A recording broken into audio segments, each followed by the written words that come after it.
এখানে একটা বাড়ি দেখতে পাচ্ছেন, ইট দিয়ে তৈরি। This house is made dash bricks. Now problem is made এর পরে আমরা কোন প্রিপোজিশন ব্যবহার করব এখানে?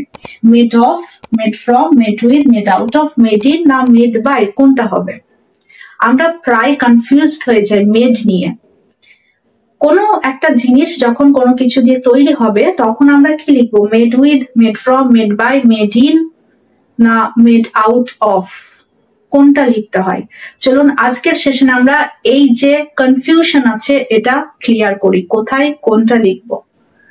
প্রথমে আসি মেড অফ দিয়ে। মেড অফ আমরা কখন বলবো? when the original material being used is still visible or that has not been changed। অর্থাৎ আমরা কোনো একটা বস্তু বানাতে যখন যে মেটেরিয়াল ইউজ করি সেটা ইউজ করার পরেও দেখা যায়, চেঞ্জ করা হয় না, সেক্ষেত্রে মেড অফ ব্যবহার করব। যেমন যে বাড়িটার উদাহরণ দিয়েছিলাম, যে বাড়িটা দেখে বোঝাই যাচ্ছিল এটা ইট দিয়ে তৈরি, ইট গুলো দেখা যাচ্ছিল, অর্থাৎ যে মেটেরিয়ালটা ইউজ করা হবে, যে মেটেরিয়ালটা দিয়ে তৈরি হবে সেটা তখনও দেখা যাবে, এক্ষেত্রে মেড অফ ব্যবহার করব। তাহলে দ্য হাউস বা this house is made of bricks.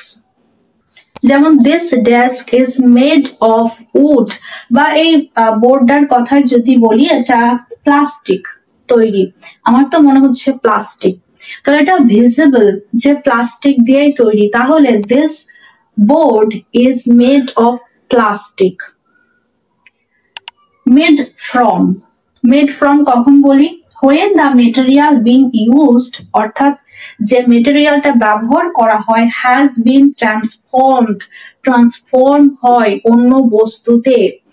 যেমন দই, দই তো আমরা জানি যে দুধ থেকে তৈরি হয়, কিন্তু দইটা যখন তৈরি হচ্ছে দুধকে ট্রান্সফর্ম করে তৈরি হচ্ছে, দুধ কি ভিজিবল থাকে? তখন ভিজিবল থাকে না, দুধটা দেখা যায় না, কিন্তু দইটা দুধ থেকে উৎপন্ন হচ্ছে, অর্থাৎ এখানে দুধ ট্রান্সফর্ম হচ্ছে দইয়ে, সেক্ষেত্রে আমরা বলতে পারি made from.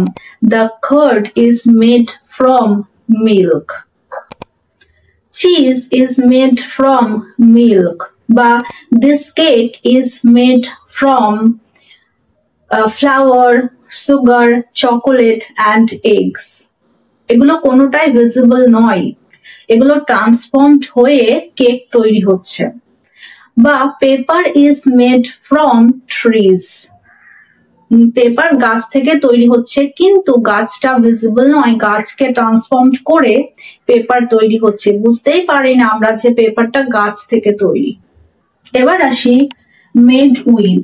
For ingredients, parts, pieces or intangible thing. For ingredients, ingredients অর্থাৎ যে বস্তুটা আমরা বানাচ্ছি সেটা বানাতে কোন কোন বস্তু আমাদের প্রয়োজন হয়েছে বা কোন কোন পার্ট লেগেছে, পিসেস লেগেছে, সেক্ষেত্রে আমরা মেড উইথ ব্যবহার করি। যেমন the soup is made with fresh vegetables, corn flour, some spices and tomato sauce, soya sauce। অর্থাৎ এখানে স্যুপটা বানাতে কি কি লেগেছে আমি সেই ইনগ্রেডিয়েন্ট গুলোর নাম বললাম, এখানে সেই বস্তুগুলোর নাম বললাম। বা this soup is made with love and care, এই স্যুপটি কি দিয়ে তৈরি হয়েছে? ভালোবাসা এবং যত্ন দিয়ে তৈরি হয়েছে। This soup is made with love and care। এবার আসি made out of. Out of কোনো কিছু থেকে তৈরি হচ্ছে। when there is one main material being used, যেখানে অনেকগুলো মেটেরিয়াল থাকবে কিন্তু মেন মেটেরিয়াল একটা ইউজ করা হবে, মেইনলি সেই মেটেরিয়ালটা বেশি পরিমাণে থাকবে। One main material being used, একটি মেইন মেটেরিয়ালকে ইউজ করা হবে। যেমন রিমোট, টিভি রিমোট, বলতে পারি this remote is made out of plastic. রিমোটের বেশিরভাগ যে অংশটা ভিজিবল আমরা দেখতে পাচ্ছি এটা সম্পূর্ণ প্লাস্টিক দিয়ে তৈরি হচ্ছে, মেড আউট অফ প্লাস্টিক।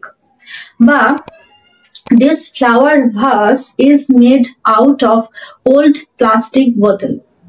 অর্থাৎ এই ফ্লাওয়ার ভাসটা তৈরি হচ্ছে কি দিয়ে? পুরনো প্লাস্টিক বোতল দিয়ে। পরেরটা কি আছে? Made in. মেড ইন আমরা সবাই জানি কি? Made in India. Made in India, এটা আমার মনে হয় আর বলার প্রয়োজন নেই, তবুও বলে দিচ্ছি ছোট করে। মেড ইন অর্থাৎ যে বস্তুটার কথা আমরা বলছি সেই বস্তুটা কোথায় তৈরি হয়েছে, সেই জায়গাটার নাম made in India. Made in China, চায়নার জিনিসে ভারতের বাজার ছেপে গেছে। Made in China. Made in America, made in UK, এক্ষেত্রে মেড ইন ব্যবহার করব। শেষে কি আছে? Made by. বাই আমরা জানি কি? দ্বারা, কোনো কিছু দিয়ে যখন হয় কারো দ্বারা। টু ডেসক্রাইব দ্য প্রসেস, অর্থাৎ একটা প্রসেস ডেসক্রাইব করবে বা মেথড, কিভাবে এটা তৈরি হয়েছে এটা যখন বোঝাবে। বা ইউজ টু মেক সামথিং, অর্থাৎ কোনো কিছু তৈরি করতে যে প্রসেস এখানে ব্যবহার করা হয়েছে, যে মেথড এখানে ব্যবহার করা হয়েছে। বা হু মেড দ্য আইটেম, অর্থাৎ কে আইটেমটি তৈরি করেছে, সেক্ষেত্রে মেড বাই আমরা ব্যবহার করব। যেমন যদি বলি যে this lemon rice is made by me, এই লেমন রাইসটা আমি তৈরি করেছি, আমার দ্বারা তৈরি হয়েছে, সেক্ষেত্রে মেড বাই ব্যবহার করা হবে। বা যদি বলি this juice is made by crushing the fresh fruits, অর্থাৎ ফ্রেশ ফ্রুটস ক্রাশ করে এই জুস তৈরি করা হয়েছে, সেক্ষেত্রে মেড বাই হবে। সো ফ্রেন্ডস, আশা করি made by, made with, made in, made from, made out of এগুলো নিয়ে আর কারো কোনো কনফিউশন থাকবে না। এবার আমরা যখন মেড দিয়ে কোনো সেন্টেন্স বানাবো অবশ্যই আমাদের এই যে কনসেপ্ট এটা মনে রাখতে হবে।